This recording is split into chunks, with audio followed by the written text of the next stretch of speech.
So when we get sober and something happens, we don't know how to handle it because we've always numbed ourselves or medicated to get rid of what I was feeling. And today we're going to have to learn how to embrace those feelings. Because what I learned is just because I'm feeling bad don't mean I'm doing bad. We took feeling bad for doing bad and we made it worse, didn't we? Yeah. Because we went and medicated so I could feel good again.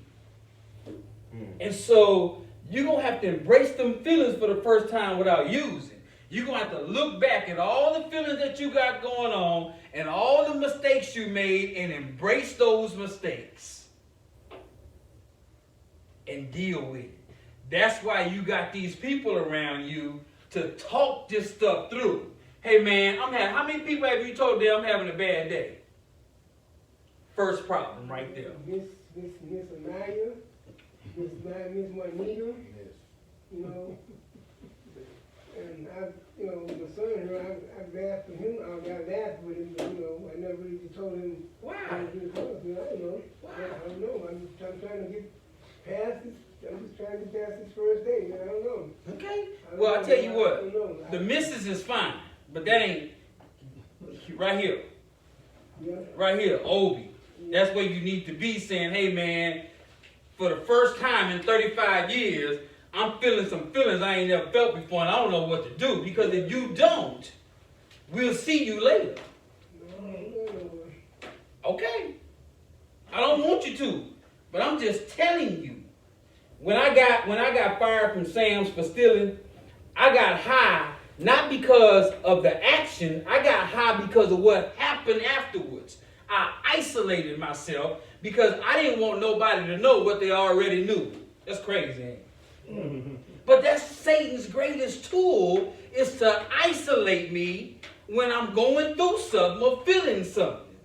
He don't want me to talk this thing through. He don't want me to pray this thing through. He don't want me to not do what I'm used to doing. And all he has to do is put a thought in my head. Don't go tell them. They just gonna laugh at you and talk about you. Well, hell, now that I come back hugged out, they gonna laugh and talk about me anyway, right? So I'm just saying, it's good that you're opening up and finally able to acknowledge I'm feeling some feelings for the first time in 35 years. But you know what? You got to talk this thing through with the people that are closest to you. Because if you don't, there's an if. That's right. And it's a big if and a big maybe. And we don't want to see that happen. But sometimes relapse is predictable. You know? Yeah. So, man, you're going to get into the word, you're going to pray, you're going to get into the literature, and you're going to have to work through them steps and get yourself to a place to where you can embrace them feelings. Man, I have feelings every day. Every day with all that I got going on right now, I feel, man, I go through so many feelings in a day, it's crazy. But I do know this. Using is not an option. That's it. That's right. Hell, feel what I feel, cry, laugh, hey, whatever it is, go through it and feel it. You're in a good spot, believe it or not. Yeah, like me, when I hit my bottom in the shelter and I cried out to God to ask him what to do, I had to come clean and tell exactly what I done, when I done it, how much I done.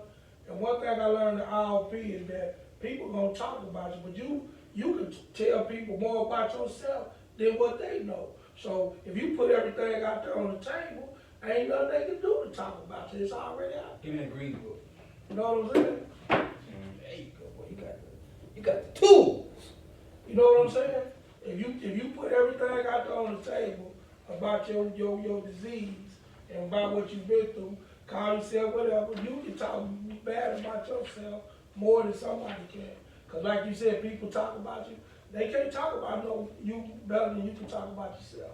Because you know exactly what you did, how you did it, how it made you feel, all that good stuff. The thing is that at some point, we have to be able to laugh at ourselves. Yeah, yeah. See, when you first can admit some things about you, when other people start to say it, it don't hurt no more. You follow me? People used to call me a dope fiend, and I would get offended by that. But then when I looked, I had to acknowledge they right. You follow me? That's just what that is.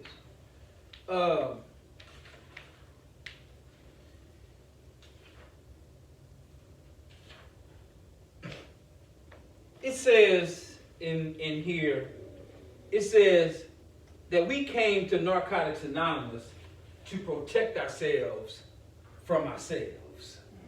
You see what I'm saying? We came here to protect ourselves from ourselves. I came here thinking I was going to protect myself against the world because it was the world's fault. It was my family's fault. It was everybody else's fault but mine. But I had to get honest and realize it was all my fault. And the literature says that we came here to protect ourselves from ourselves. Which means that I am my greatest enemy. That nobody can do me as bad as I've done myself. Nobody can hurt me as bad as I've hurt myself. Nobody can disrespect me more than I've disrespected myself. And you got to be able to say those things. Because we did. We did a lot of damage out there, didn't we? We did. So it's good that you can say that. Mentally and physically. Huh? Mentally and physically. Right. So yeah. That's right.